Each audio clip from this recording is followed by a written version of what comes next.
Once we have reliable images, the next step is video generation. There are no shortage of AI video generators on the market. Sora, Kling, Minimax, Seedance, and now Google's Veo 3.1. Each have strengths and weaknesses. Their workflows are very similar. Most can accept prompts from either text or image as the starting step for creating a video. But here's a critical lesson. Starting with text-only prompts for video is often a bit of a gamble. I've generally shied away from using text prompts unless I really didn't care what the result might be. This is not quite what I was expecting. I wanted a giant snowball rolling down a mountain and crashing into the houses below. Now this is better.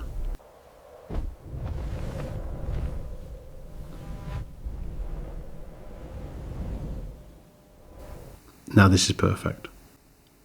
But they're all quite different. As I said, if you aren't too fussed about the detail and just want the effect, then it's fine. Another example would be if I used a text prompt to request a video featuring a realistic fox, a cartoon-style hedgehog, and a cute bunny playing in a forest.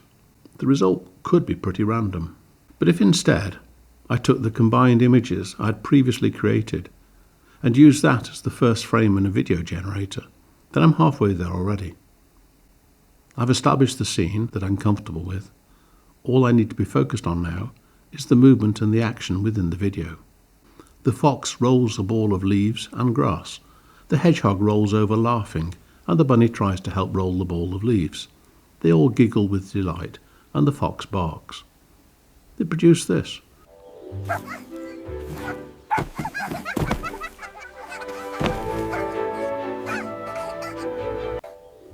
The video is remarkably cohesive, movements were consistent, expressions were retained, and the sound was as requested, and the spatial relationship between the characters remained plausible. The point is that a text prompt on its own is unpredictable. AI might generate characters differently than intended, change style mid-scene, or drift in scale and proportion. Video generation is also expensive compared to images. An 8-second video clip can cost several pounds, depending on the platform. And that's not just the money, it's the time. Redoing clips because it's not even close to expectations can quickly become very frustrating. So starting with a still image as the first frame drastically improves results. For a bit of fun, I put my More T Vicar characters into Veo 3 and gave it a pretty basic prompt. Pan towards Vicar. I just wanted to see what it would do. This was done using Google's Flow software. And then I told him, those aren't my dentures. Honestly, the look on his face was absolutely priceless. You are terrible. And then the bishop said he couldn't find his hat anywhere. It was right on the altar the whole time. The words were entirely generated by Veo 3.1. I didn't prompt for any of them. I've been sleeping with your best friend for years. Well, I said to him, if you think I'm doing that, you've got another thing coming. Honestly. Veo 3 can have an image for the start and end frame, so the video will transition between them. I could have described in great detail exactly how I wanted it to navigate between the two images, but in this case, I left the generator to work its way between the two. Seamlessly move from first to last frame as Lady is talking. Bit of a lucky dip, really. The videos aren't perfect, but that's not a big deal for these purposes. They're certainly educational.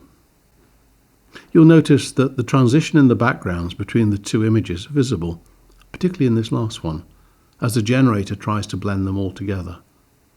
And in another video, Veo 3.1 was clearly attempting to humanize this character.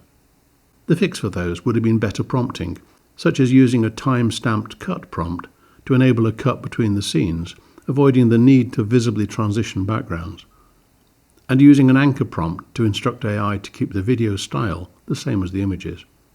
I'll talk about prompts shortly. I then experimented with human characters. Using a library scene, generated in Nano Banana, I selected one of the head and shoulders images of myself, and then instructed the system to generate an image of me standing in the library looking in the camera. Secondly, I instruct it to make a video using the prompt, "Man looks away from the camera, walks to the table and sits down in the chair."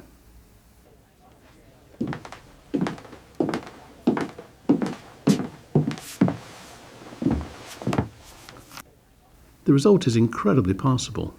Identity was preserved and the movement looked natural. In this last example, I used this first frame and this last frame and then described the movement I wanted.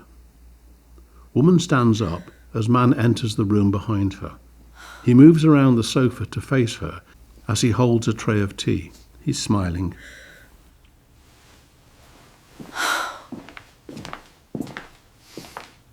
Dialogue itself can now be generated entirely within the AI system with full lip sync speech, simply by entering the text directly into a prompt. I created a short dialogue for Jane. "I don't remember falling asleep. I was in a hospital. There was a car crash. You were in the car with me. What happened?" I don't remember falling asleep. I was in a hospital. There was a car crash.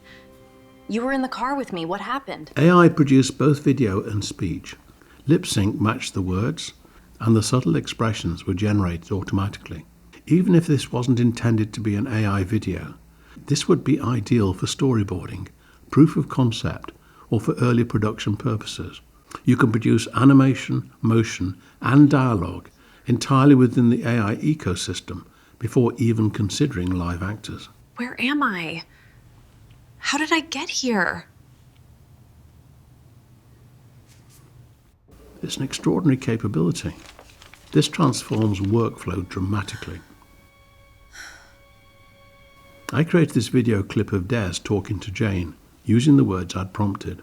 "You were dreaming, that's all. You're safe now. You're here with me." When I watched it back, it was obvious that his smile was too fixed. He was being too nice for the character I had in mind. I needed him to be smiling at the start of the scene, and then slowly drop his smile as he was talking. And that was the prompt that I gave the system. This second shot was an over-the-shoulder one that met my requirements. His facial expression was becoming more fixed as he was talking, and he was showing signs of being controlling. "You've had a nightmare, but you are home now. You're safe. You're here with me." Even Jane's unprompted nodding head conveys that he was controlling her. There were several clips that I'd created, so I've quickly edited them together just to illustrate what can be achieved. Again, they're not finessed or reworked. They're just as they came out. I don't remember falling asleep. There was a car crash. I was in a hospital.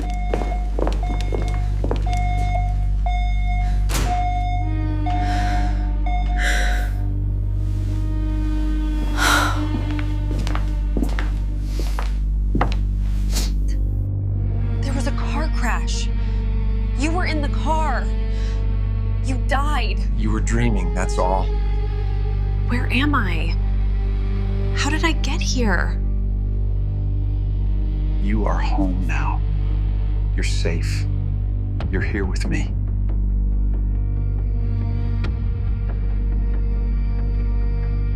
"You are home now. You're safe. You're here with me. You were dreaming, that's all." It becomes very easy for a director to express themselves when they can actually show a video of what it is that they're thinking. Or it could be used as an animated storyboard to help a filmmaking team get to grips with actors' emotions, lighting requirements, set design, and convey the intended final feel of the film. I used Suno, a music generation tool, to create the unsettling background track for the scene. Suno allows custom scores that align with mood, tempo, and instrumentation.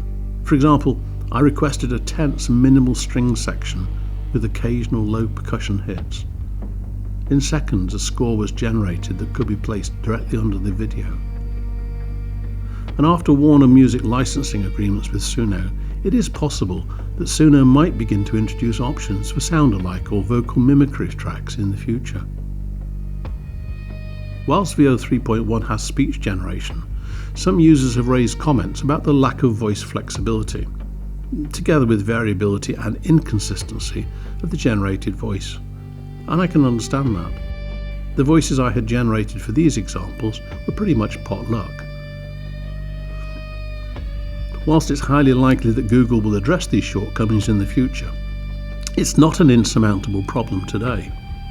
The workable solution would be to use the excellent voice generator and voice changer from ElevenLabs.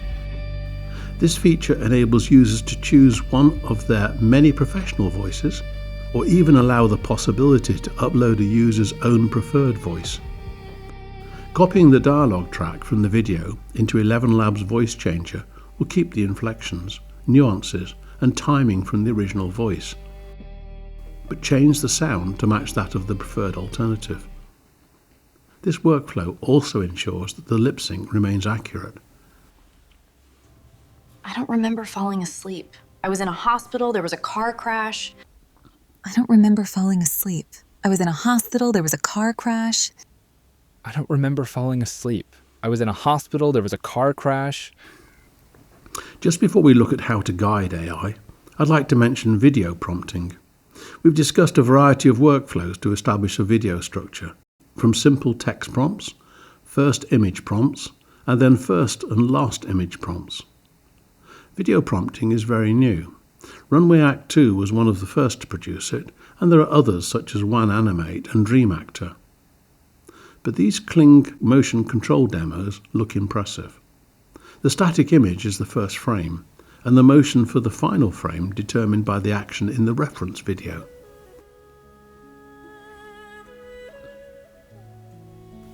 Videos up to 30 seconds can be generated. That's what's such fun with AI. There's always something new.